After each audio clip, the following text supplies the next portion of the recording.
Hello everyone, in this video we will see that what is coroutine scope and why we need to use these things. In simple word, coroutine scope means coroutine life cycle.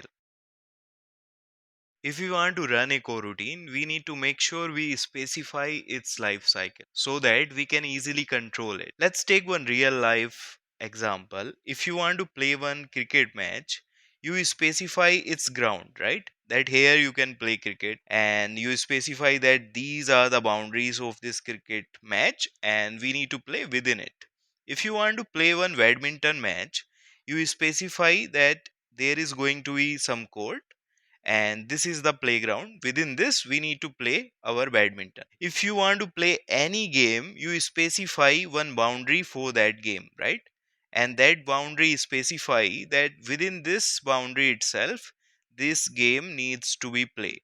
And if you want to terminate the game or if you want to complete the game, you just come out of this ground and all of the players will be coming out and then your game will be completed.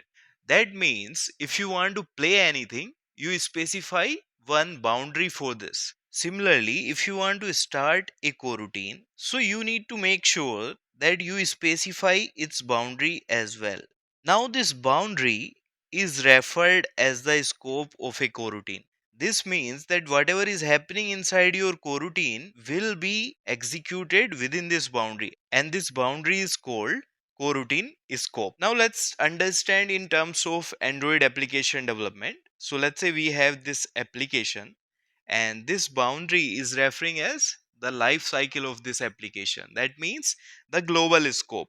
Okay, now this application can have multiple things. It can have one activity. Let's say one activity, we have activity A1, and this activity can have one view model. Let's refer as view model 1. Okay, now this activity is having one scope of its own activity scope. That means this is the activity life cycle. Whatever will happen within this scope will happen for this activity.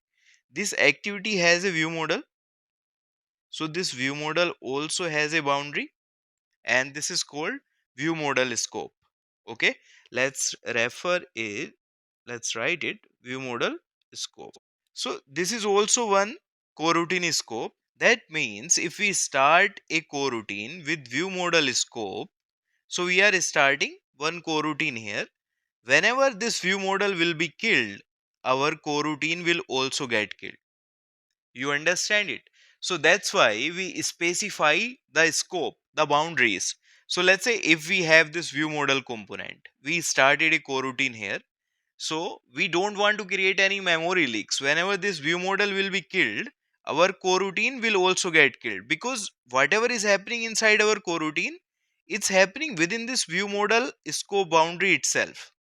So whenever this boundary does not exist, whenever this view model does not exist, this coroutine will also does not exist. View model got killed, this coroutine will also get killed. Okay, that means whatever was happening within this view model scope, within this view model, whenever this will get terminated, everything will be cleared. There will not be created any memory leak. Another thing to understand here is this view model is inside this activity. So let's say tomorrow we kill this activity somehow. So automatically this view model will be killed, and same time all the coroutines which were started within this view model scope will be killed. Okay. So this is our one scope which is called view model scope. Now another thing to understand here, all of this activity attached view model and all this view model scope and coroutines, all of these things were happening within our application. That is called our application boundary. Okay, our activity and related view models, all of those things will be within our application scope, our application life cycle. And this boundary, this is related to our application, that is called global scope. Okay, this is our main application scope, which is our main global scope. So if you want to start a coroutine and you want to make sure that this coroutine does not get killed, So you can start that coroutine somewhere here. Okay, this is our global scope, this boundary. Okay, so if you start within this boundary any coroutine with global scope, so your coroutine will run until unless your application is running. Okay, once your application is killed, then all of these coroutines which are running will be killed here. Okay, all of these will be killed.